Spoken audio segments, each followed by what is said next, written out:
உங்கள் favourite TV ஷோக்களை இனி miss பண்ண தேவையில்லை. ZEE5 இல் முற்றிலும் இலவசமாக காணுங்கள், இங்கேயும் எப்பொழுதும். உங்க மேல சுமத்தப்பட்டிருக்கிற குற்றச்சாட்டு நிரூபணமாச்சுன்னா அதுக்கப்புறம் உங்க வேட்புமனுவை நான் தள்ளுபடி செஞ்சிருவேன்.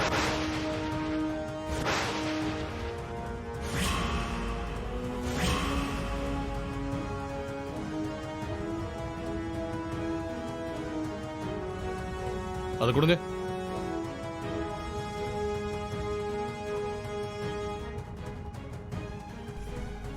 உங்களுக்கு எதிராக சொல்லப்பட்டிருக்கிற குற்றச்சாட்டுகளை நான் படிக்கிறேன், கேளுங்கம்மா.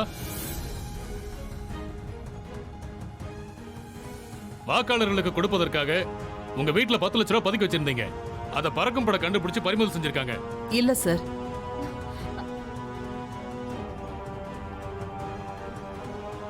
அடுத்த குற்றச்சாட்டு என்னன்னா, நீங்க வேட்புமனு தாக்கல் பண்றப்ப வழிமொழிஞ்சாங்கல்ல, அவங்களை நீங்க மிரட்டிதான் அப்படி பண்ண வச்சிருக்கீங்கன்னு சொல்றாங்க. இல்ல சார். இந்த குற்றச்சாட்டுகளுக்கு நீங்க என்னமா பதில் சொல்ல போறீங்க? இதெல்லாம் ஏத்துக்கிறீங்களா இல்ல மறுக்கிறீங்களா? இந்த குற்றச்சாட்டு எல்லாத்தையும் நான் மறுக்கிறேன் சார். என் வீட்ல 10,000 ரூபாய் கூட இல்ல. யாரோ என் பொண்ணு வண்டியில 10 லட்சம் ரூபாய கொண்டு வந்து வச்சிருக்காங்க. என்ன மாட்டி விடணும்னு திட்டம் போட்டு இப்படி எல்லாம் பண்ணிருக்காங்க.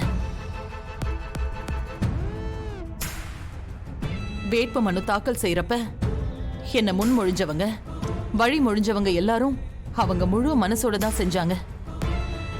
நான் யாரையும் கட்டாயமும் படுத்தல, மிரட்டவும் இல்ல.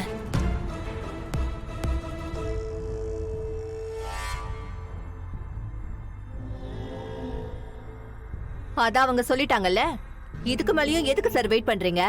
மீனாட்சியோட மனுவை தள்ளுபடி செஞ்சாச்சுன்னு அதிகாரப்பூர்வமா சொல்லிடுங்க.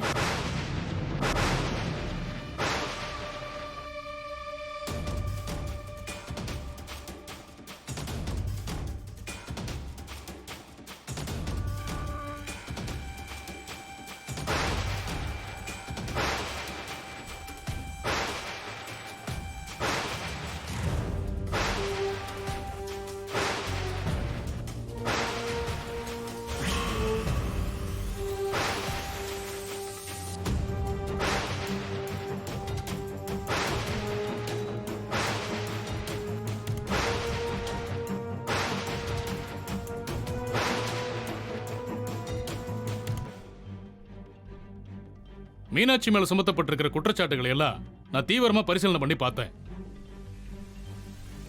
என்னோட பரிசீலனையின் முடிவுல என்னோட முடிவை நான் சொல்றேன்.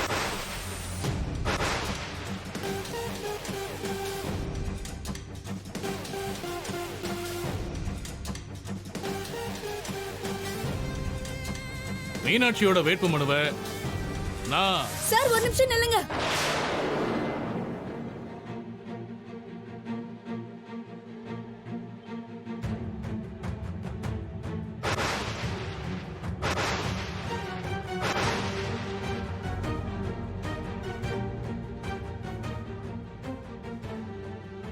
அண்ணிடா. ZEE5 ஆப்பை டவுன்லோட் செய்து அனைத்து எபிசோடுகளையும் இலவசமாக பாருங்க.